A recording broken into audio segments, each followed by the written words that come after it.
So what's the big deal with Kolinsky Sable brushes? Why do they cost more than a box of miniatures? And why do some painters swear they'll never use anything else? First things first, they're not actually made from sables.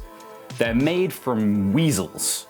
The Siberian weasel, to be precise, and usually from the winter coats of male Siberian weasels. But what makes this hair so good for miniature paint brushes? Well, it's all to do with the physical properties of the hairs themselves.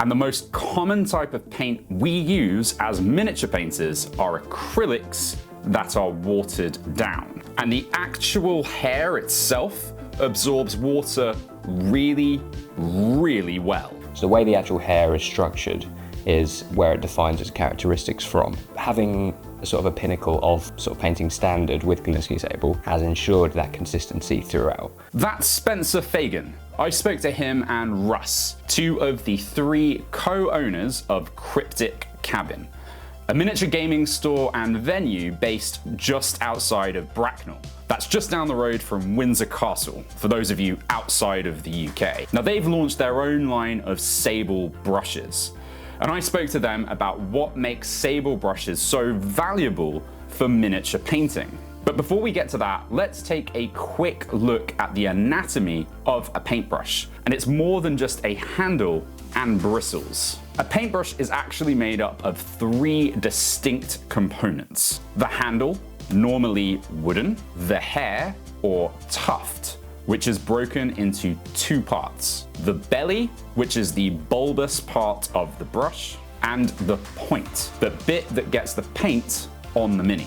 And connecting these 2 parts is the ferrule, crimped to the wooden handle to protect it from any water damage and to hold the tuft in place. Now these brushes come in various shapes and sizes, like flats, fans, or filberts. But the types we most commonly use in miniature painting are round-headed brushes. And the bit we care most about is obviously the tuft. That's where we get to talk about the different types of hairs that can be used in brushes. So if you're using a shaving brush, for example, you might use badger hair for its softness when putting shaving foam on that big old mane of yours. Or if you're polishing shoes and using a shoe polish brush, you might use horsehair brushes. But sable brushes are the must-have for fine detail miniature painting. I think consistency is one of the key elements of a good paintbrush. It needs to be able to hold a good amount of paint, have that flow off the brush consistently in a way that you can recognise and learn the patterns of the brush, basically. And this is exactly why Kolinsky Sable is so prized as a paintbrush. It does both extremely well. The natural taper allows the belly to hold a lot of paint, allows it to flow off the brush consistently at sort of a measurable rate, basically, as well as maintaining that point. It's pretty durable in terms of, like, there's lots of hair that will dry out or will go brittle, which means it will snap. If you look after a Kolinsky Sable, it will give you years of use. Obviously, if you're going to go mashing it for a lot of stippling, it might not do the same. As long as you look after one, it will really look after you. Now, whether it's from your head or from the Siberian weasel, most hair is made of keratin, with an outer layer called the cuticle. Now these cuticles are a bit like roof tile shingles, overlapping scales that can lie flat or open up. If they're flat and smooth, the hair will resist water. But if they're raised, they become more porous, taking water in. You can even test this with your own hair. Pick a strand and drop it in a glass of water. If it sinks, it's more porous. If it floats, it's more resistant to moisture and likely has less open cuticles. In Kolinsky Sable brushes, these microscopic structures, combined with the natural taper of the hairs, create a perfect balance of water absorption and release. The individual hairs act together through capillary action. They draw paint up into the belly of the brush and release it smoothly as the hairs bend, squeezing the paint out. You can adjust for releasing more paint by pressing down more or less with the brush. So with all of those cuticles in a Kolinsky hair, That's why these brushes feel so fluid and consistent. The structure of the hair is doing half the work for you. And you can really notice the difference when you go from using a cheap bog standard brush to a Kolinsky Sable brush. Yeah, it was a Raphael 8404 and it blew my mind. The difference between like the point and stuff, the models that I was painting, it was almost like I'd suddenly found a cheat code. I remember being just absolutely blown away by it. Kolinsky Sable is top tier, and if you look after them, they can last you for a long, long time. It's always good to use a soap of some description just to ensure there's no acrylics left on the paintbrush. You can use just regular hand soap if that's something you have. I'd probably recommend a specific soap for that sort of stuff, but regular hand soap, if it has linol in there, it's basically what returns oils back to natural fur, so maintaining the oil balance within the hair itself. Now you do need to be careful with what you're using the brushes for if you want to take care of them. If the natural fibers are exposed to solvent-based mediums for long periods of time, so not water, the molecular bonds tend to weaken and the fibers will show signs of deterioration,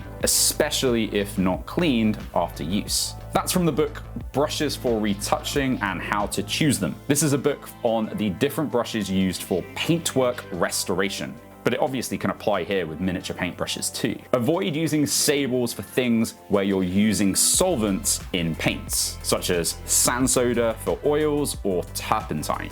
You're better off using something not made of natural hair, which is where synthetic brushes come in. Synthetics are getting a lot better with the oils and stuff. I've always loved using oils, and it's really cool to see that it's now making its way into the miniatures community. But you do need to look after your brushes and have a lot of brushes to do oil painting and stuff like that on miniatures, so you can't be doing that with £25 brushes. Obviously when you write brushes off, you can use them, but you are using a lot more like harsh chemicals and stuff like that with them, like white spirit and thinners and all sorts of stuff that can eat away a natural hair. And the best way to look at Kolinsky Sable is like, if you have a beard, would you put that in your beard and expect it to still be healthy afterwards?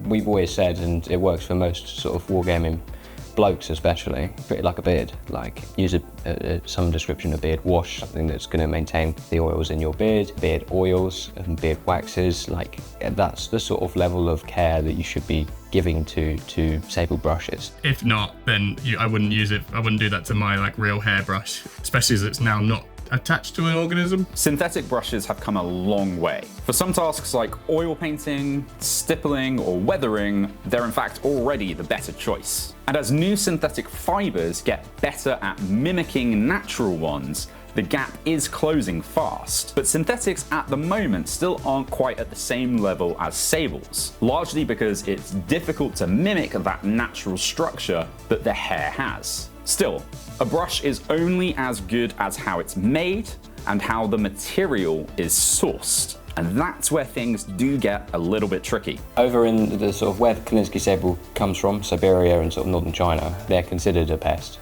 And so they're trapped fairly frequently. That's all they do out there.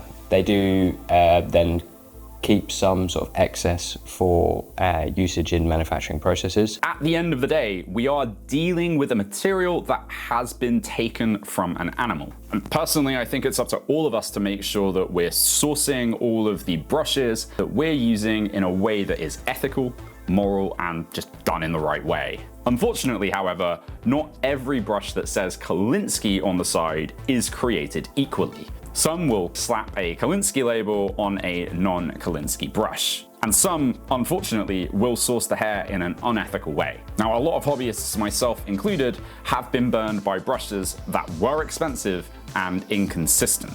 And that's something that Spencer and Russ noticed too. Running a game store, they saw painters coming back over and over to replace the premium brushes they'd bought that just weren't holding up. So inevitably, they just decided to make their own set of brushes and began asking, what does a good miniature painting brush look like? How short do the hairs need to be? How long does the ferrule need to be? What is the main characteristics of the brush? So the body of the brush from sort of belly to tip, how does that look, what is the silhouette of that? We wanted workhorse brushes from size 0 all the way up to size 10. You knew what you were getting with each of the brush. That led them into the fantastical world of brush manufacturing. And what they found was a tangle of art suppliers, language barriers, and the ongoing battle of quality versus cost. It took them over a year and a half just to find someone who understood what a miniature painter actually needs in a brush. We got a lot of different samples sent across, making sure that, you know, the Sable was sourced in a way that we found moral and ethical. Tested all the different brushes that they provided. So they all have different hairs for different usages, whether it be watercolours, oil paintings. None of them specifically make any for miniature painting. So it was finding a factory you could work with, basically come up with the ideas, what is needed for miniature painting. I kept trying to talk to different people, and lots of them didn't understand what I was talking when I was saying like miniature painting, and kept being like, these are great for nail art. And it's like, cool, you're not really grasping what I'm after here. And then this guy was like, I love Warhammer. I was like, okay. And he was like, no, I collect Warhammer. Like we can do this. And I thought, okay, he's just giving me the salesman pitch. And then, no, he really did understand Warhammer. And yeah, so it was really easy to then work with him. Now, Spencer very kindly gave me a set of their brushes. They haven't paid me to say any of this. I've used them. I think they're fantastic. There's a link in the description if you're interested in getting yourself a set. But regardless of where you've picked up your brushes, what's the best way to get the most out of them? How should you look after your expensive Sable brushes? I lost a brush to pigment powders before. I picked up the wrong brush. Pigment powder completely just dries out a brush entirely. It's like dry shampoo for a brush, basically. Oh God, no, don't do that. And definitely don't do this with an expensive brush either. Mine was typhus corrosion, dipping a Raphael into typhus corrosion and literally watching it like curl up in front of you. I don't know what they put in that paint. It's just really good at doing what it does. But yeah, if you put a real hairbrush in there, it was amazing watching it. It was like a flower in bloom. So what can you do if you dip a really expensive brush in something it really shouldn't have gotten into? Or if it's just getting on a bit?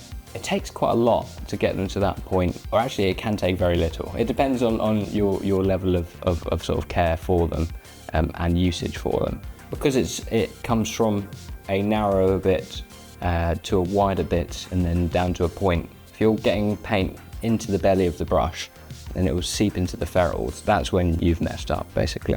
If there's paint in your ferrules, then it's quite hard to sort of actually remove that. And we're dealing with liquids around solids. It's difficult to shift them sometimes. This is what you see with dry brushing, and we always recommend cleaning your dry brush as soon as you've done with dry brushing it, because if that acrylic starts to clog in the actual brush, that will affect its performance. Like, you can always use a brush unless it's gone hard because you've dunked it in something and left it. You can use it for something, right? So generally my brushes will go through a life cycle of, they'll be used for acrylics, well, for like golden demon pieces and that sort of thing, and then they'll be used for army painting, like I'm just trying to slap stuff through. Then they become an oil paintbrush because it doesn't need to be at a point, and then they will slowly move on to being the pigment brush or the glue brush, to a point of this is just a stick. Most brushes can be restored to a point even after the heaviest of usage. Hairs start to snap along midpoint of the brush. That's when you've been sort of using and abusing it. That means that they're becoming brittle, and the point will no longer include all of the hairs to that point. You also have, with most brushes, a guide hair, which is sort of the central hair within the brush, where all of the hairs actually come to a point around. If your guide hair, I mean, some people remove their guide hair, shorten their guide hair, or keep it in there.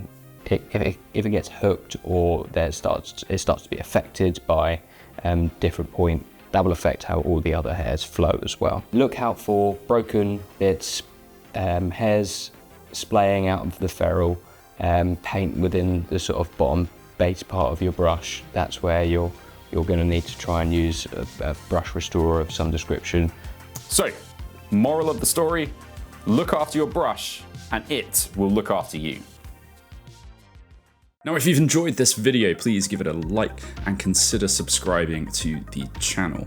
A huge thanks to Spencer and Russ for giving up their time for this video, as well as their support for the channel. It's really incredible, and thank you so much again. Russ actually streams over on Twitch on a regular basis. I've linked their channel below, as well as the Instagram accounts for both of them. They do a lot of amazing paint work as well, so go and check them out. And a huge thank you, as always, to everyone supporting me over on Patreon. You can come and join them for just £1 a month. It really helps the channel out as well. And if you want to watch some more stuff, some bits should be popping up on screen right about now. Thank you very much.